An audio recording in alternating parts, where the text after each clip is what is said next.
لا حول ولا قوة إلا بالله العلي العظيم حسبنا الله ونعم الوكيل ونعم المولى ونعم النصير. أعوذ بالله السميع العليم من الشيطان اللعين الرجيم. بسم الله الرحمن الرحيم. الحمد لله الأول بلا أول كان قبله والآخر بلا آخر يكون بعده الذي قصرت عن رؤيته أبصار الناظرين وعجزت عن نعته أوهام الواصفين. ثم الصلاة والسلام على أشرف الأنبياء والمرسلين وخاتم النبيين سيدنا ونبينا ومولانا ومولى الثقلين جد الحسن والحسين بالقاسم محمد صلى الله عليه وسلم.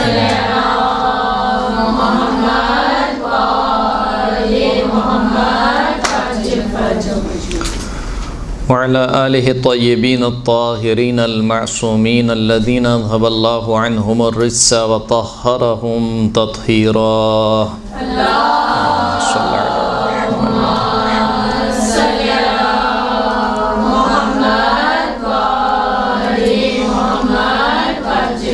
واللعنة الدائمة على أعدائهم أجمعين. أما بعد فقد قال الله سبحانه وتعالى في كتابه المجيد والفرقان الحميد وهو أصدق الصادقين. بسم الله الرحمن الرحيم. لا يكلف الله نفسا إلا وسعها لها ما كسبت وعليها ما اكتسبت.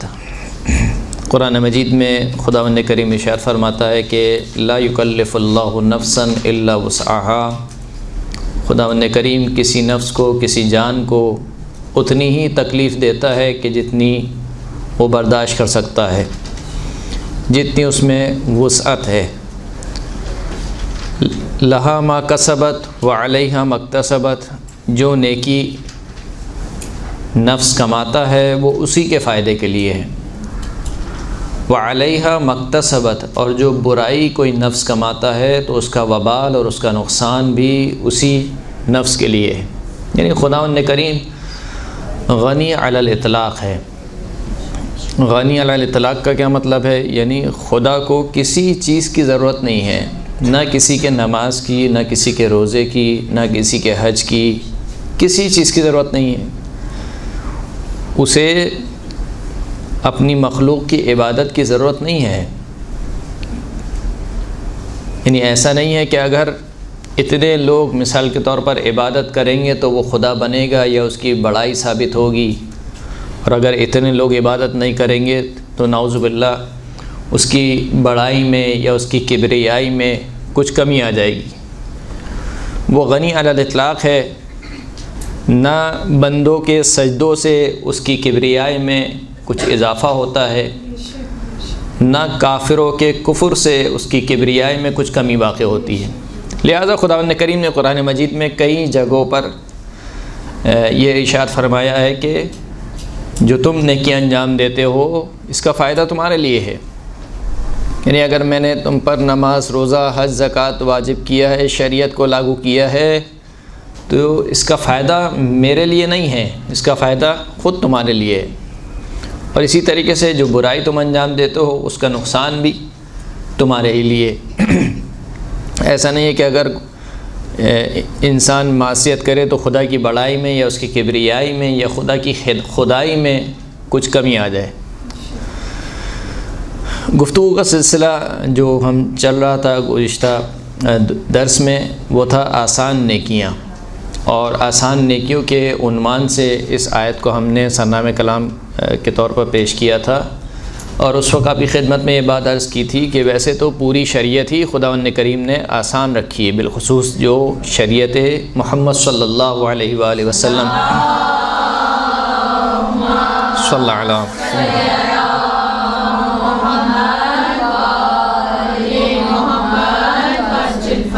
پوری شریعت آسان ہے. یعنی ایسا نہیں ہے کہ شریعت کا کوئی حکم انسان کے لیے ممکن نہ ہو اس کو انجام دینا ہے، اس لیے کہ تکلیف لا یطاق ہے، اور تکلیف لا یطاق کبھی بھی خداوند کریم نے اپنے بندوں کے لیے نہیں رکھی. اس شریعت میں بھی کچھ ایسی نیکیاں خداوند کریم نے رکھی ہیں جو انتہائی آسان نیکیاں ہیں، جنہیں انسان بغیر کسی زحمت کے، بغیر کسی پیسہ خرچ کیے، بغیر کسی جسمانی تھکاوٹ کے انسان انجام دے سکتا ہے۔ بہت سی نیکیاں ہیں اور وہ روزمرہ کی نیکیوں میں ان کا شمار ہوتا ہے۔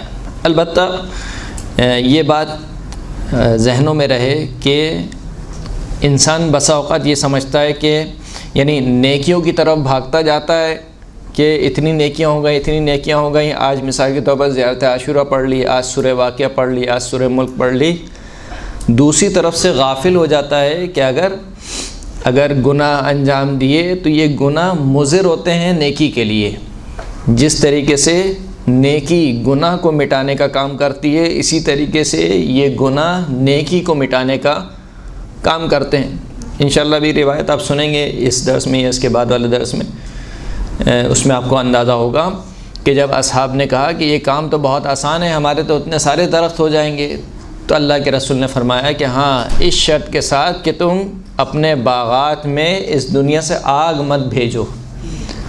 یعنی انسان غافل نہ ہو کہ میں اتنے کام اور اتنی نیکیاں میں نے کما لی ہیں، بس یہ کافی ہے اب میرے لیے۔ اب مثال کے طور پر اگر تھوڑے بہت گناہ بھی ہو گئے ہیں تو وہ چلتا ہے، یہ چلنے والا کام نہیں چلتا ہے۔ صلوات پڑھیں محمد و آل محمد۔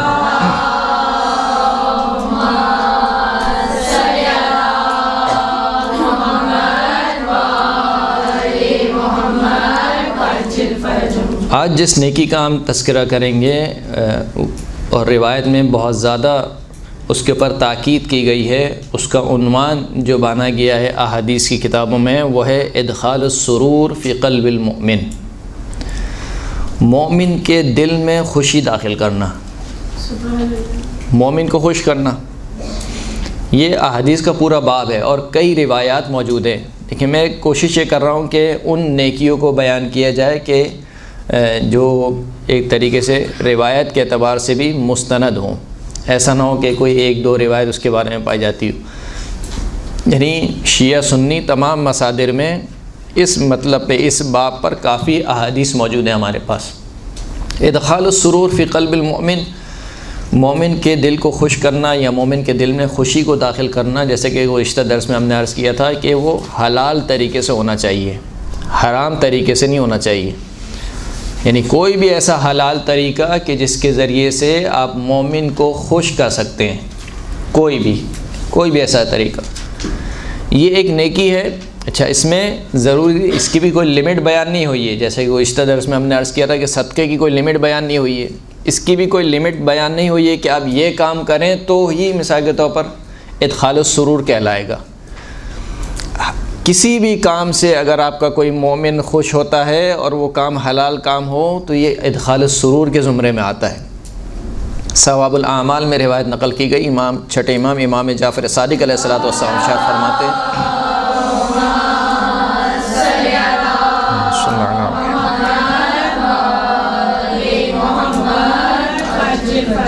مولا فرماتے ہیں کہ اوحى اللہ عز وجل الى داود علیہ السلام ان العبد من عبادی لیأتینی بالحسنہ فأبیحہ جنتی۔ مولا فرماتے ہیں کہ خداوند کریم نے حضرت داؤد علیہ السلام کی طرف وحی نازل کی کہ میرا بندہ میرے پاس ایک ایسی نیکی لے کر آتا ہے کہ میں اپنی جنت کو اس کے لیے مباح قرار دے دیتا ہوں، یعنی جنت کے دروازے اس کے لیے کھول دیتا ہوں۔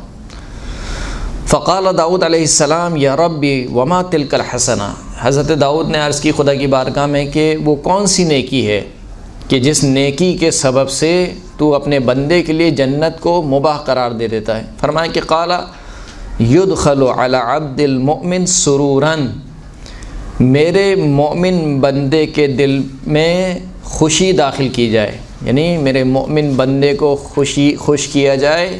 کس چیز کے ذریعے سے؟ کیا کروں؟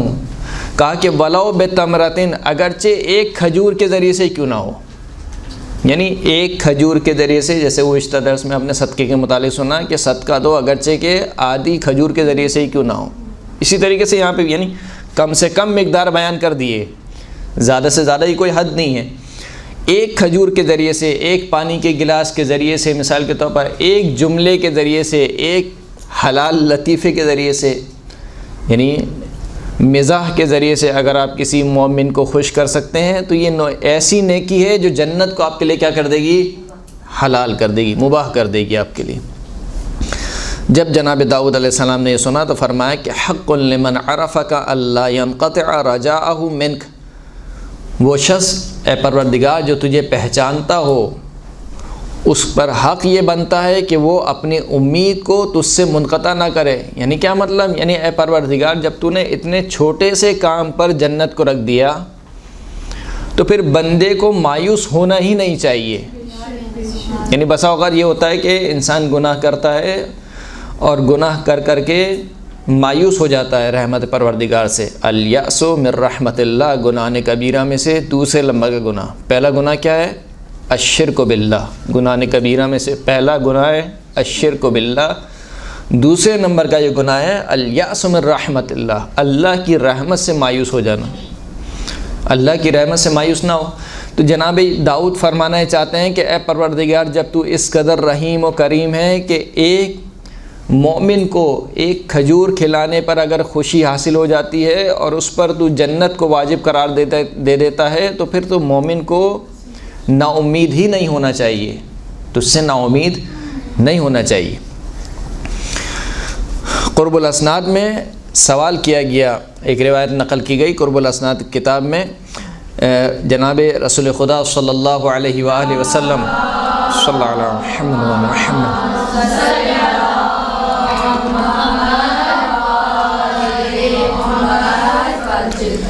پوچھا گیا کہ ای الاعمال احب الی اللہ، کہ یا رسول اللہ خدا کے نزدیک سب سے محبوب ترین عمل کون سا ہے، پسندیدہ ترین عمل؟ فرمایا اتباع سرور المؤمن، مومن کی خوشی کا اتباع کیا جائے، یعنی وہی معنی وہی ہے، یعنی مسلمان کو خوش کرنے کا وسیلہ ڈھونڈا جائے، حلال طریقے سے مسلمان کو مومن کو خوش کیا جائے۔ پوچھا گیا قیل یا رسول اللہ صلی اللہ علیہ وآلہ وسلم وما اتباع سرور المسلم، اتباع سرور المسلم کیا ہے؟ یعنی مسلمان کی خوشی کا اتباع کرنے سے کیا مراد ہے؟ اللہ کے رسول نے جواب دیا قال شبع جوعته وتنفیس قربته وقضاء دینه، کہا اس سے مراد یہ ہے کہ مسلمان کی بھوک کو ختم کیا جائے، اس کی جو مشکلات ہیں اس سے اس کو نجات دی جائے اور اس کے قرض کو ادا کیا جائے۔ یعنی اگر انسان یہ کام کر سکتا ہے، اتنی قدرت ہے، تو انسان کو یہ کام کرنا چاہیے۔ یہ سب زمرے میں آتے ہیں ادخال السرور فی قلب المومن کے، یعنی کسی مومن کو خوش کرنے کے زمرے میں آتا ہے کہ مثال کے طور پر اس کا قرض آپ نے ادا کر دیا۔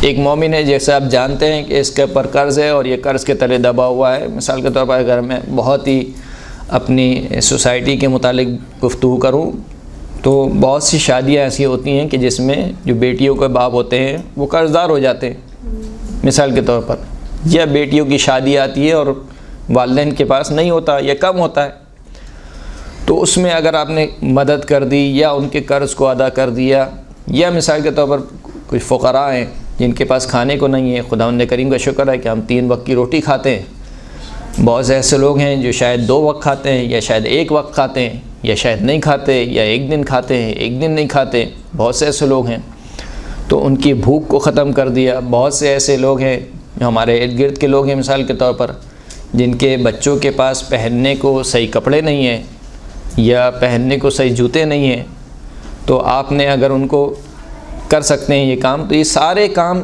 زمرے میں آتے ہیں ادخال السرور کے، مومن کے دل میں خوشی ڈالنے کے یا مومن کو خوش کرنے کے زمرے میں آتے ہیں۔ یہ تمام کام قضاء حاجت مومن، یعنی مومن کی حاجت کو پورا کرنا، مومن کی ضرورت کو پورا کرنا، یہ ادخال السرور کے زمرے میں آتا ہے۔ اعمال توسی میں امام جعفر صادق علیہ السلام سے ایک روایت کو نقل کیا گیا، صلی اللہ علیہ محمد و آل محمد، یہ بہت لطیف روایت ہے، اس کو آپ محظوظ کریں گے انشاءاللہ۔ فرماتے ہیں کہ اذا بعث اللہ المؤمن من قبرہ، جب خداوند کریم مومن کو اس کی قبر سے اٹھائے گا تو تو خرج معہ مثال، تو اس کی قبر کے اٹھنے کے ساتھ ایک اور چیز اس کی قبر سے نکلے گی جس کو جسم مثالی کہا جاتا ہے۔ جسم مثالی یعنی ایک میں ہوں مثال کے طور پر، اور اگر میرے ہی جیسا کوئی شخص یہاں پر یا کوئی چیز کوئی وجود یہاں پر موجود ہو تو اس کو کہا جاتا ہے جسم مثالی۔ جسم مثالی کی عموماً مثال دی جاتی ہے جیسے آپ خواب میں لوگوں کو دیکھتے ہیں، خواب میں آپ نے اپنے والد کو دیکھا، خواب میں اپنے والدہ کو دیکھا، تو وہ جو جسم آپ کو نظر آ رہا ہے اس کو کہا جاتا ہے کہ جسم مثالی ہے۔ یعنی آپ کے والد نہیں آتے خواب میں یا آپ کے ذہن میں نہیں آتے، لیکن وہ ہوتے بالکل شبیہ آپ کے والد کی طرح یا آپ کے والدہ کی طرح۔ تو کہا کہ جب مومن کو اٹھایا جائے گا تو اسی کی مثال، اسی کی شبیہ ایک اور وجود کو اٹھایا جائے گا۔ وہ جو جسم مثالی ہوگا وہ کیا کام کرے گا؟ یقدمہ امامہ، وہ اس کے آگے آگے چلے گا۔ فَكُلَّمَا رَأَى الْمُؤْمِنُ حَوْلًا مِّنْ أَحْوَالِ يَوْمِ الْقِيَامَةِ، پس جب بھی مومن قیامت کی ہولناکیوں میں سے کسی ہولناکی میں مبتلا ہوگا یا کسی ہولناکی کو دیکھے گا یا کسی ہولناکی کو محسوس کرے گا، قال له المثال، تو وہ جو جسم مثالی ہوگا وہ اس بندہ مومن سے کہے گا کہ لا تجزع ولا تحزن، کہ جزا نہیں کرو یعنی گھبرانے کی ضرورت نہیں ہے، خوف کھانے کی ضرورت نہیں ہے، غم نہ کرو۔ وَأَبْشِرْ بِالسُّرُورِ وَالْكَرَامَةِ مِنَ اللَّهِ عَزَّ وَجَلَّ، اور تجھے بشارت ہو خداوند کریم کی جانب سے سرور یعنی مسرت کی، خوشی کی، اور خداوند کریم کی جانب سے کرامت کی، اکرام کی۔ فما يزال يبشره بالسرور والكرامة من الله سبحانه حتى يقف بين يدي الله عز وجل ويحاسبه حسابا يسيرا، بس یہ جو جسم مثالی ہوگا یہ ہر موقع پر اس بندہ مومن کو بشارت دیتا رہے گا، یعنی ایک طریقے سے اس کو تسلی دیتا رہے گا کہ تمہیں گھبرانے کی ضرورت نہیں ہے، تمہیں بشارت ہو، تمہیں خوشی ملنے والی ہے، تمہیں اللہ کی جانب سے احترام ملنے والا ہے، تم اللہ کی جانب سے نوازے جانے والے ہو۔ یہ یہاں تک کہ وہ بندہ مومن خداوند کریم کی بارگاہ میں کھڑا ہو جائے گا، یعنی حساب و کتاب کے لیے۔ جب وہ حساب و کتاب کے لیے کھڑا ہوگا تو روایت کہتی ہے یحاسبہ حسابا یسیرا، خداوند کریم اس کا بہت تھوڑا حساب لے گا، یعنی جلدی فارغ ہو جائے گا۔ اچھا، یہ جلدی بھی وہاں کا جلدی ہے، یہاں والا جلدی نہیں ہے، یہ قیامت والا جلدی ہے۔ تو بہرحال دوسروں کے مقابل میں جو قیامت کی دیر ہے اس کے مقابل میں جلدی ہے، کا جلدی فارغ ہو جائے گا۔ جب وہ تھوڑا سا اس کا حساب ہوگا تو خداوند کریم حکم دے گا وَيَأْمُرُ بِهِ إِلَى الْجَنَّةِ، خداوند کریم اس کو حکم دے گا کہ تم جنت میں چلے جاؤ۔ وَالْمِثَالُ أَمَامَهُ، اور وہ جو جسم مثالی ہے وہ اس کے آگے آگے چلے گا۔ فَيَقُولُ لَهُ الْمُؤْمِنُ، جب یہ سارا واقعہ رونما ہو جائے گا تو وہ بندہ مومن اس جسم مثالی سے کہے گا، کیا کہے گا؟ رحمک اللہ، خدا تجھ پر رحم کرے، نعم الخارج معی من قبری، تو کتنی اچھی چیز ہے جو میرے ساتھ میری قبر سے خارج ہوئی ہے، میرے ساتھ میری قبر سے نکلی ہے۔ ما زلت تبشرنی بالسرور والکرامت من اللہ عز وجل، اور جب سے تو قبر سے میرے ساتھ نکلی ہے اس وقت سے لے کر ابھی تک تو مسلسل مجھے بشارت دیتی ہوئی آ رہی ہے کہ گھبراؤ نہیں، خوف مت کھاؤ، تمہیں انشاءاللہ خداوند کریم خوشی عطا کرے گا، کرامت عطا کرے گا۔ فمن انت، پس اب بتاؤ کہ تم کون ہو۔ جب مومن کی ساری اسے کہنا چاہیے خوف ختم ہو جائے گا تو وہ مومن اس سے کہے گا کہ تم بتاؤ کہ تم کون ہو۔ فیقول له المثال، تو وہ جو جسم مثالی ہے وہ اس بندہ مومن سے کہے گی کہ انا السرور الذي ادخلته على اخيك المؤمن، میں وہ خوشی ہوں کہ جو تو نے اپنے مومن بھائی کو پہنچائی تھی،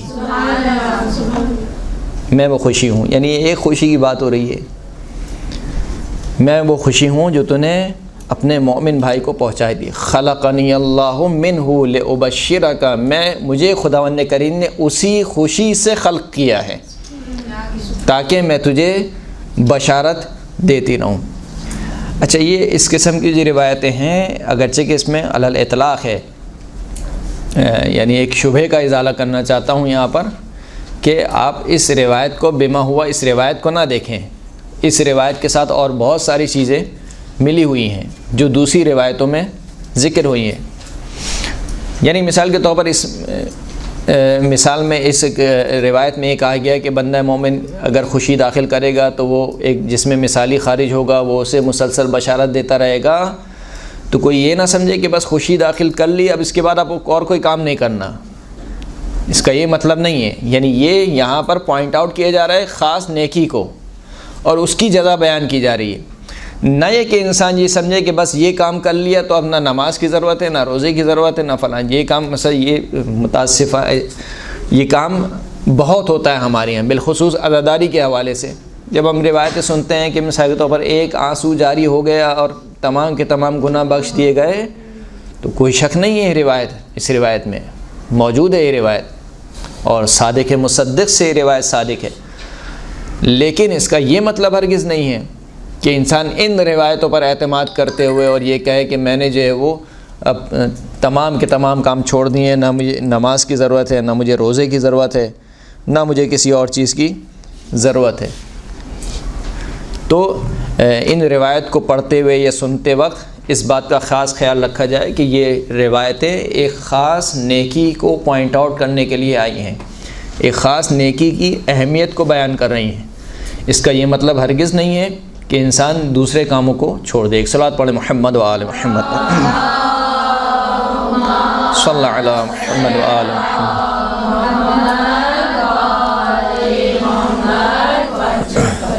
ابو حمزہ سمالی سے روایت ہے، کہتے ہیں کہ میں نے 5 امام محمد باقر علیہ الصلوۃ والسلام کو سنا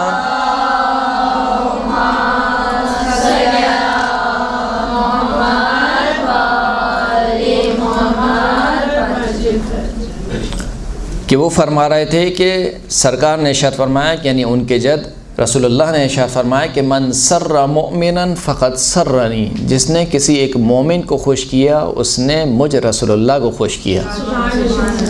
ومن سرنی فقد سر اللہ، جس نے رسول اللہ کو خوش کیا اس نے اللہ کو خوش کیا. یعنی اگر پورے باب میں اس ادخال السرور فی قلب المؤمن، اگر اس پورے باب میں کوئی روایت نہیں ہوتی سوائے اس روایت کے، یہی روایت کافی تھی اس نیکی کی اہمیت کو بیان کرنے کے لیے. یعنی آپ اندازہ کیجئے کہ ہم میں سے ہر شخص یہ چاہتا ہے کہ زمانے کا امام ہم سے خوش ہو. وہ چاہتا ہے نہیں چاہتا؟ ہماری کوشش یہ ہوتی ہے کہ زمانے کے امام ہم سے راضی و خوشنود ہوں. بیان کر دیا دیکھو ہماری خوشی کس میں ہے، مومن کو خوش کرو گے ہماری خوشی اسی میں ہے. تم نے ایک مومن کو خوش کیا گویا ہمیں خوش کیا. ابھی آپ روایت سنیں گی، طویل روایت ہے. اصول کافی میں ہی 5ویں امام سے روایت ہے کہ ان مؤمنا کان فی مملکت جبار فولع بہ، کہ ایک مومن کسی ظالم اور جابر کے زیر حکومت زندگی بسر کر رہا ہوتا ہے. فولع بہ، تو اس کا حق غصب کر لیا جاتا ہے. فہرب منہ الی دار الشرک، وہ مومن فرار کرتا ہے وہاں سے، ایک ایسی حکومت کی طرف چلے جاتا ہے، ایک ایسے ملک میں چلے جاتا ہے جہاں پر مشرکین کی حکومت ہوتی ہے. یعنی مسلمانوں کی حکومت سے فرار کر کے چلا جاتا ہے کہاں پر؟ مشرکین کی حکومت. فنزل برجل من اہل الشرک، اب یہ بہت اہم روایت ہے. پس جب وہ مشرکین کے حکومت میں جاتا ہے تو ایک ایسے شخص کا مہمان بنتا ہے، یا ایک ایسے شخص کے پاس جاتا ہے کہ جو مشرکین میں سے کوئی شخص ہوتا ہے. فَأَذَلَّهُ، وہ جو مشرک شخص ہوتا ہے وہ اس کو سائبان فراہم کرتا ہے، یعنی رہنے کی جگہ دیتا ہے. وَأَرْفَقَهُ، اس کے ساتھ نرمی سے پیش آتا ہے. وَأَضَافَهُ، اس کی مہمان نوازی کرتا ہے. فَلَمَّا حَضَرَهُ الْمَوْتِ، جب اس مشرک کی موت کا وقت آتا ہے، أَوْحَى اللَّهُ عَزَّ وَجَلَّ إِلَيْهِ، خداوند کریم اس مشرک کی طرف وحی کرتا ہے کہ وعزتی و جلالی، میری عزت کی قسم اور میرے جلال کی قسم، لو کان لک فی جنتی مسکن لاسکنتک فیہا، اگر میری جنت میں تیرے لیے کوئی جگہ ہوتی تو میں ضرور بضرور تجھے اپنی جنت میں جگہ دیتا. وَلَكِنَّهَا مُحَرَّمَةٌ عَلَى مَن مَاتَ بِي مُشْرِكًا، لیکن جنت میں نے حرام کر دی ہے جو میرے ساتھ کسی کو شریک قرار دے، اس کے پر جنت میں نے حرام کر دی ہے. بس تو مشرک مرا ہے، لہٰذا اگر یہ جنت میں نے حرام نہ کی ہوتی تو کیونکہ تو نے ایک بندہ مومن کے ساتھ یہ کام کیا کہ اس کو سائبان فراہم کیا، اس کے ساتھ نرمی سے پیش آیا، اور اس کو جو ہے وہ اس کی مہمان نوازی کی۔ ولیکن یا نار ہدیہ ولا تؤذیہ، لیکن خداوند کریم کہے گا آتش جہنم سے کہ اے آتش جہنم، اس مشرک بندے کو ڈرا ضرور، ہدیہ، اس کو ڈرا، ولا تؤذیہ، مگر اس کو اذیت مت پہنچا۔ کتنی اہمیت ہے، کتنی اہمیت ہے ادخال السرور۔ اب اسی سے آپ اس کے برعکس نتیجہ نکال لیں۔ برعکس نتیجہ کیا؟ جب ادخال السرور کی اتنی اہمیت ہے تو اذیت پہنچانا کس قدر مذمت ہوگا۔ اگر کوئی مومن کسی کو اذیت پہنچائے کسی بھی طریقے سے، اپنے اعضاء و جوارح کے ذریعے سے، اپنے گفتگو کے ذریعے سے، طعن کا نشانہ بنائے، تشنیع کا نشانہ بنائے، طنز کا نشانہ بنائے، یہ اذیت پہنچانا، جس طریقے سے ادخال السرور اس قدر اہمیت کا حامل ہے کہ ایک بندہ مشرک کے لیے خداوند کریم کہہ رہا ہے کہ اگر جنت میں جگہ ہوتی تو میں تجھے جنت میں جگہ دیتا، اور آتش جہنم سے کہہ رہا ہے کہ اس کو ڈرانا ضرور مگر اس کے لیے اس کو اذیت مت پہنچانا۔ آپ سوچئے کہ اگر بندہ مومن کو اذیت پہنچائی جائے تو اس کا گناہ کیا ہے۔ وَيُؤْتَ بِرِزْقِهِ طَرَفَيِ النَّهَارِ، یہ ایسا بندہ مشرک ہوگا کہ صبح و شام یعنی دن کے دو اوقات میں اس کا رزق اس کو پہنچایا جائے گا، یعنی یہ جہنم میں ہوگا اس کے باوجود اس کا رزق آئے گا۔ تو راوی نے سوال کیا، قلت من الجنہ، کیا اس کا جو رزق آئے گا وہ جنت سے آئے گا؟ قال من حیث شاء اللہ، امام نے فرمایا کہ جہاں سے اللہ چاہے گا وہاں سے اس کا رزق آئے گا۔ صلوات پڑھیں محمد و آل محمد، صلی علی محمد و آل محمد۔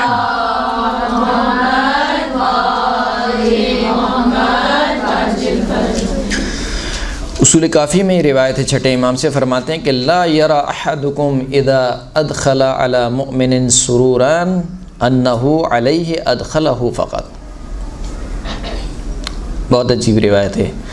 امام فرماتے ہیں کہ اگر تم میں سے کوئی شخص کسی مومن کو خوش کرے، کسی مومن کے دل میں خوشی کو داخل کرے تو وہ یہ گمان نہ کرے کہ اس نے فقط مومن کو خوش کیا ہے، بل واللہ علینا، بل واللہ علی رسول اللہ صلی اللہ علیہ وآلہ وسلم، بلکہ خدا کی قسم اس نے ہمیں خوش کیا ہے، بلکہ خدا کی قسم اس نے رسول اللہ کو خوش کیا ہے۔ مومن کو خوش کرنا رسول اللہ کو خوش کرنے کے مترادف ہے، مومن کو خوش کرنا امام زمانہ کو خوش کرنے کے مترادف ہے۔ چھٹے امام کے دور میں ایک شخص ہوا کرتا تھا کہ جس کا نام نجاشی تھا۔ یہ نجاشی جو ہے وہ اس کو وزیر تھا احواز اور فارس کے علاقے کا۔ اس نجاشی کے زیر تحت ایک شخص تھا جو کام کرتا تھا اسی کی حکومت میں۔ یہ دونوں شیعہ تھے، ان دونوں امام کے چاہنے والے تھے۔ تو وہ جو شخص تھا جو اسی کے زیر تسلط یا زیر تحت کام کیا کرتا تھا، وہ امام کی خدمت میں حاضر ہوا اور کہا کہ نجاشی جو ہے وہ آپ کا چاہنے والا ہے، اور اس کا جو دیوان ہے، اس کا جو رجسٹر ہے حکومت کا، اس میں جو ہے وہ میرا بہت زیادہ ٹیکس لکھا ہوا ہے اور میں ٹیکس نہیں دے سکتا ہوں، ادا نہیں کر سکتا ہوں۔ لیکن وہ نجاشی جو ہے وہ میں جانتا ہوں شیعہ ہے۔ اچھا، یہ دونوں آپس میں ایک دوسرے پر دین ظاہر نہیں کر سکتے تھے کیونکہ تقیہ کا معاملہ تھا، لیکن اس شخص نے کہا امام سے، چھٹے امام سے، کہ نجاشی کیونکہ جو ہے وہ آپ کا شیعہ ہے، اور کیسا شیعہ ہے؟ وَهُوَ مُؤْمِنٌ يَدِينُ بِطَاعَتِكَ، ایسا مومن ہے کہ جس کا دین آپ کی اطاعت ہے۔ یہ بہت بڑا جملہ ہے، اس جملے کو سمجھیے۔ وہ ایسا آپ کا شیعہ ہے کہ جس کا دین کیا ہے؟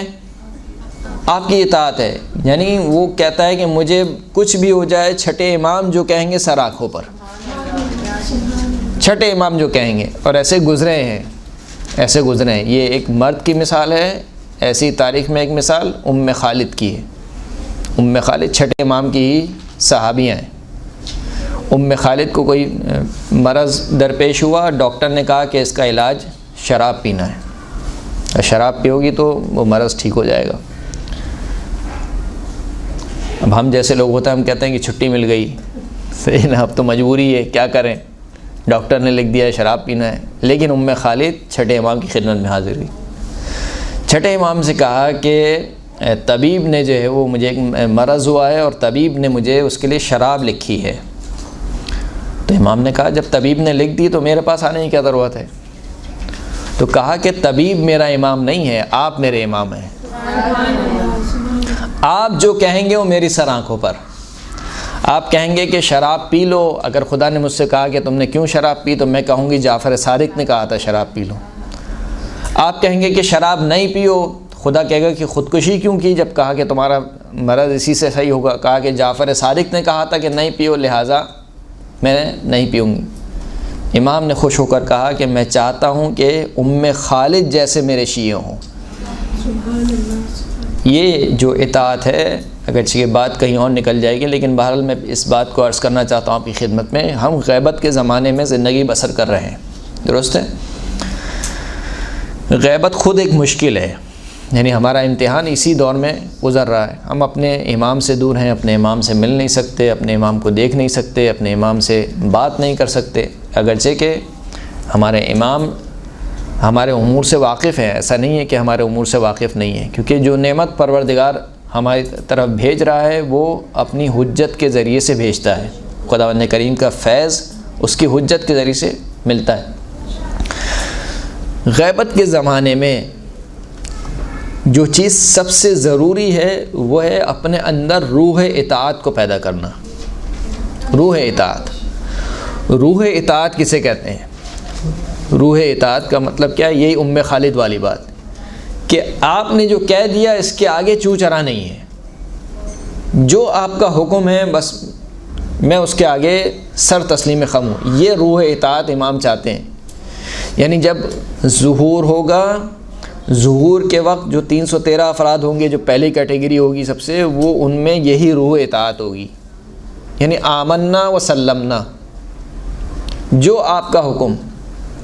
اس روح اطاعت کو پیدا کرنا یہ مشکل کام ہے، یعنی اطاعت بھی ایک امتحان ہے۔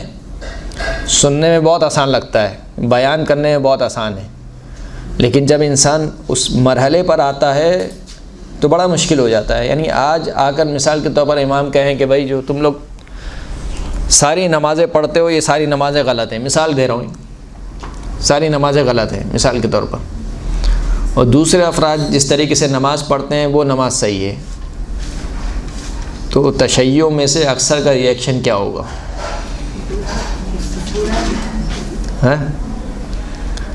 یا ہم جو اذان دیتے ہیں مثال کے طور پر امام کہیں کہ یہ نہیں صحیح نہیں، ایک مثال کے طور پر پیش کر رہا ہوں، فوراً سے مجتہد کی طرف اشارہ کریں گے، جی ہم فوراً مجتہد کو بلیم کریں گے۔ ٹھیک ہے، مجتہد کی بات تو ختم ہو گئی نا، اب تو امام آ گئے سامنے۔ ہم بھی یہ کہیں گے نا انہوں نے سکھایا، درست ہے، آپ کی اپنی حجت ہے، لیکن ایک آپ عذر پیش کی کر سکیں گے، لیکن پہلے مرحلے میں جو ہمارے کچھ جذباتی لوگ ہیں ان کا ریئیکشن کیا ہوگا؟ وہ کہیں گے کہ یہ کیسا امام ہے، مثال کے طور پر کیسا امام ہے، یہ ہوگا یا نہیں ہوگا؟ یہ روایت میں موجود ہیں جملے کہ ہمارا ظہور اس وقت ہوگا کہ جب خود ہمارے ماننے والے ہم سے مایوس ہو جائیں گے۔ ہمارا ظہور اس وقت ہوگا کہ جب ہمارے ماننے والے ایک دوسرے کے منہ پر تھوک پھینکیں گے۔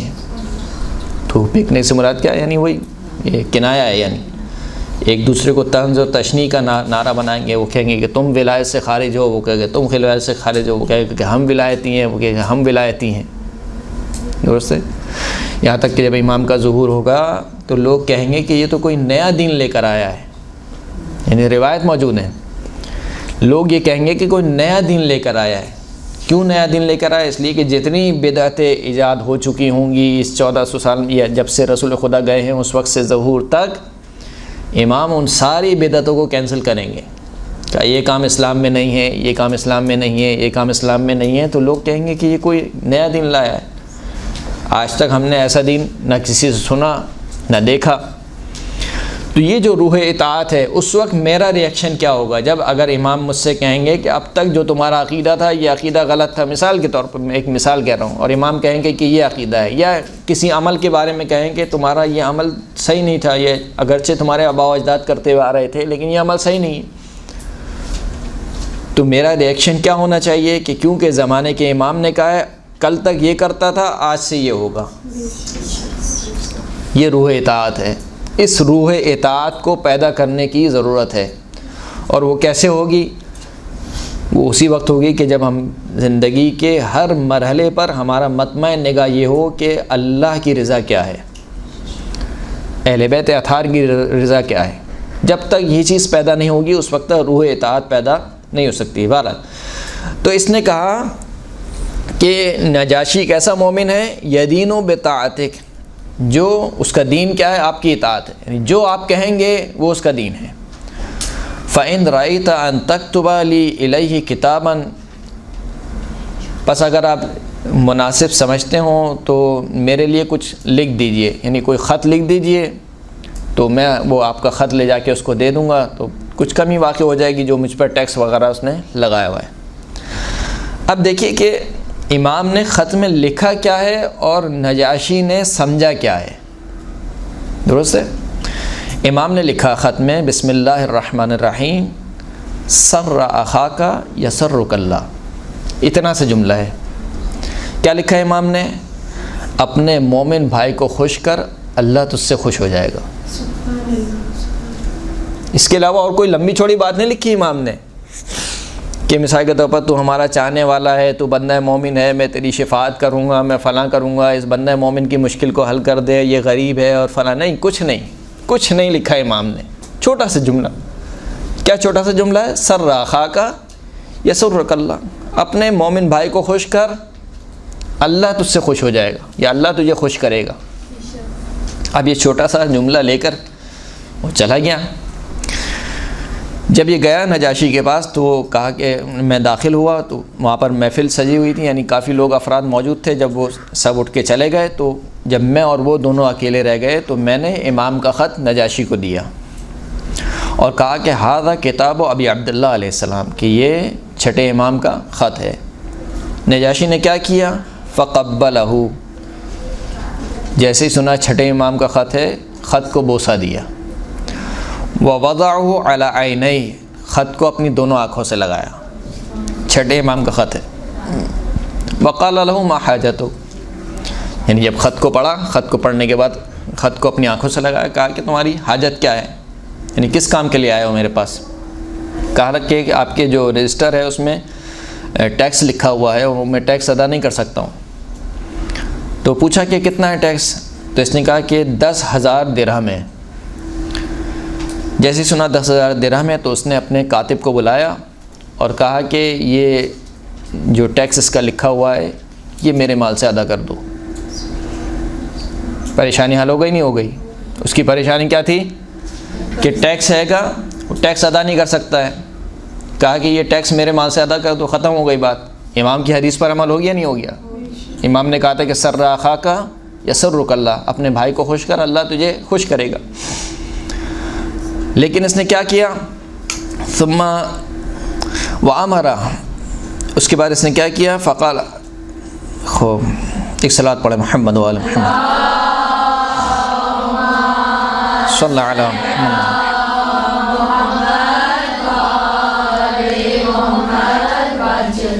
اس کے بعد اس نے کہا کہ ایک سواری کو لایا جائے، ایک کنیز کو لایا جائے، ایک غلام کو لایا جائے. کہا کہ یہ تیرے لیے. جب ٹیکس کو ادا کیا اس کی جانب سے تو کہا کہ کیا میں نے تجھے خوش کر دیا؟ اس بندے نے کہا کہ ہاں تو نے مجھے خوش کر دیا. پھر کہا کہ یہ سواری بھی تیرے لیے، یہ کنیز بھی تیرے لیے، یہ غلام بھی تیرے لیے. پھر اس کے بعد پوچھا کہ کیا میں نے تجھے خوش کر دیا؟ اس نے کہا ہاں کہ تو نے مجھے خوش کر دیا. پھر ایک برتن منگوایا گیا، اس برتن کو بھر دیا کپڑوں سے، کئی کپڑے بھی تیرے لیے. پھر کہا کیا میں نے تجھے خوش کیا؟ اس نے کہا ہاں تو نے مجھے خوش کر دیا. کہتا ہے کہ وہ اسی طریقے سے مجھے دیتا جا رہا تھا اور مجھ سے پوچھتا جا رہا تھا کہ کیا میں نے تجھے خوش کر دیا؟ میں کہتا تھا کہ ہاں تو نے مجھے خوش کر دیا. یہاں تک کہ جس فرش پر وہ بیٹھا تھا، جس قالین پر یا جس دری پر وہ بیٹھا ہوا تھا، کہا کہ اس فرش کو اٹھا لے، یہ فرش بھی تیرا. یعنی جتنا جو کچھ تھا اس کے پاس سب کچھ دے دیا. اب آپ نے سمجھا کہ اس جملے کا مطلب کیا تھا؟ یدین بطاعتک، اس کا دین تیری اطاعت ہے، آپ کی اطاعت ہے۔ یعنی امام کی اطاعت کس قدر محبوب تھی نجاشی کو، سب کچھ دے دیا کہ یہ بھی تیرا، یہ بھی تیرا، یہ غلام بھی تیرا، کنیز بھی تیری، یہ فرش بھی تیرا، سب کچھ تیرا۔ پھر اس کے بعد کہا کہ جب جانا تو امام کو میرا سلام کہنا، اور پھر اس کے بعد اگر کبھی بھی تمہیں کوئی ضرورت پیش پڑے تو میرے پاس آ جانا، پریشان مت ہونا۔ یہ چلا گیا۔ اب یہ شخص امام کی خدمت میں حاضر ہوا۔ امام نے کہا ہاں بھائی بتاؤ کیا ہوا؟ اس نے سارا واقعہ بتایا کہ وہ اس طریقے سے مجھے دیتا جا رہا تھا اور پوچھتا جا رہا تھا کہ کیا میں نے تجھے خوش کیا، اور میں کہتا تھا کہ ہاں تو نے مجھے خوش کیا۔ تو اس شخص نے کہا یا ابن رسول اللہ کأنہ قد سرک ما فعل بی، اے اللہ کے رسول۔ اچھا، امام سنتے جا رہے تھے اور امام کے چہرے پر خوشی کے آثار رونما ہوتے جا رہے تھے، یعنی جیسے وہ واقعہ سناتا جا رہا تھا امام خوش ہوتے جا رہے تھے۔ تو اس شخص نے کہا کہ مجھے ایسا لگتا ہے کہ جو کام اس نے کیا ہے اس سے آپ بہت خوش ہوئے ہیں۔ کہا کہ فقال ای واللہ لقد سر اللہ ورسولہ، خدا کی قسم اس نے اللہ کو خوش کیا، اس نے رسول اللہ کو خوش کیا۔ صلی اللہ علیہ وسلم۔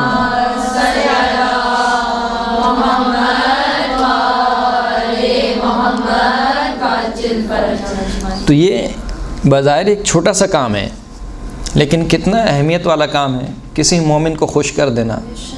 اگر اپنی استطاعت میں رہتے ہوئے، ایک مرتبہ استطاعت سے باہر ہے تو وہ ہم پر تکلیف بھی نہیں کی خداوند کریم نے۔ ایک مومن کا اتنا قرض ہے جو میں ادا ہی نہیں کر سکتا، تو خداوند کریم نے مجھے مکلف بھی نہیں بنایا کہ میں اس کو ادا کروں۔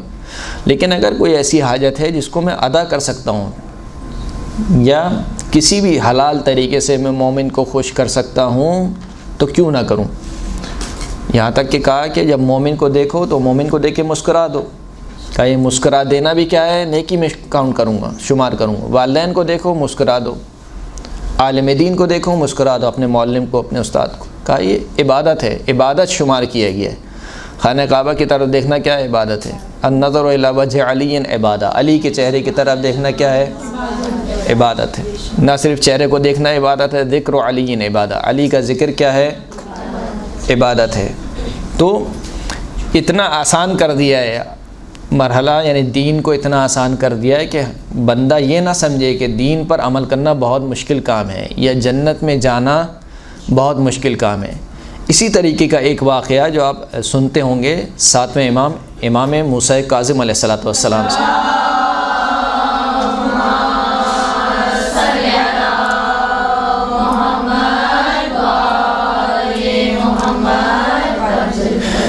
ابراہیم جمال کا واقعہ ہے۔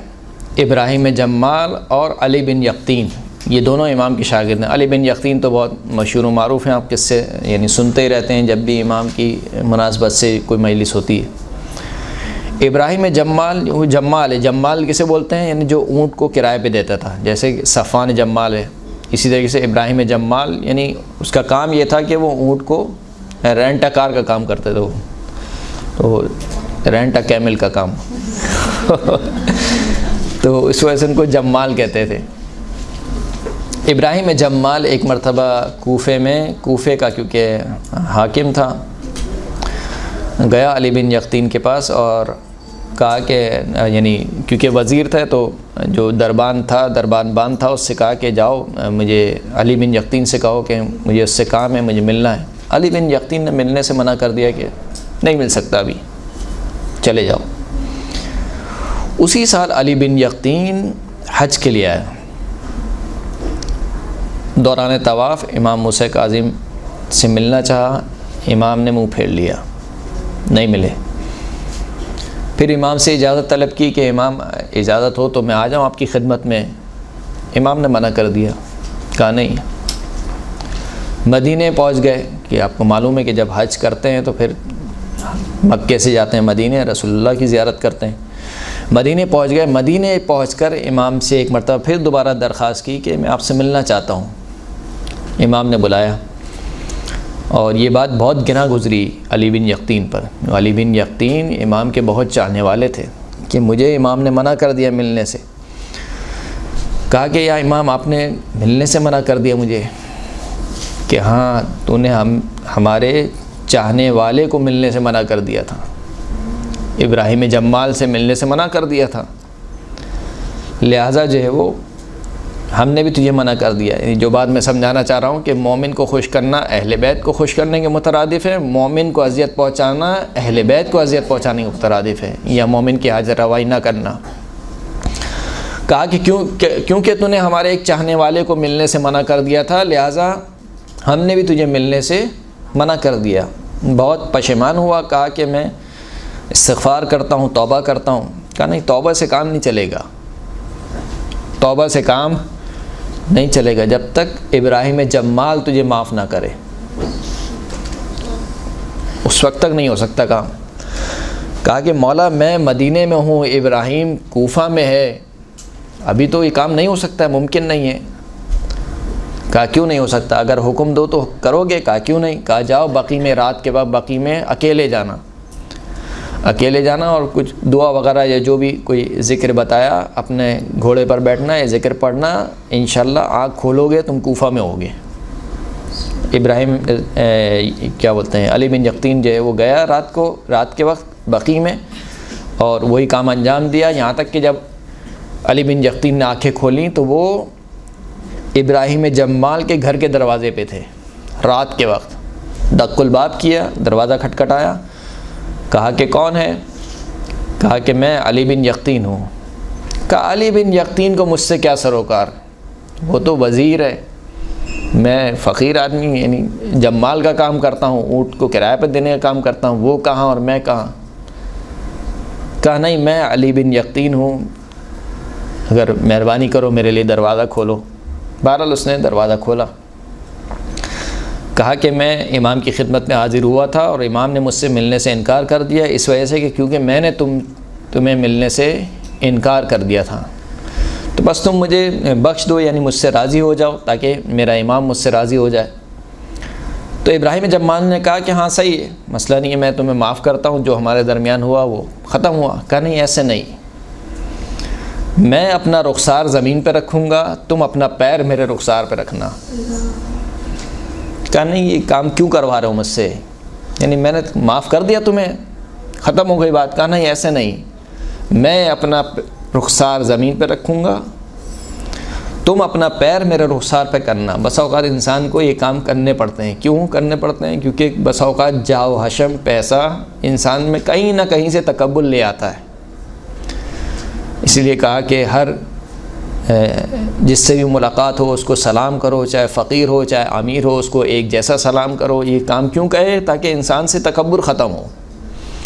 تو علی بن یقطین نے بھی اس وجہ سے کہ ایسا نہیں ہو کہ خدا نخواستہ میرے دل میں ایک تکبر آ گیا ہو، کہا کہ میں اپنا رخسار زمین پہ رکھوں گا، تم میرے رخسار پر اپنا پیر رکھنا، اور صرف پیر رکھنا نہیں، پیر رکھ کے دبانا، تو میں سمجھوں گا کہ تم نے مجھے معاف کر دیا.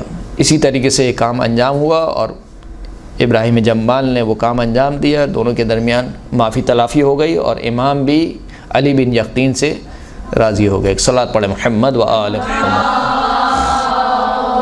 صلی اللہ علیہ وسلم.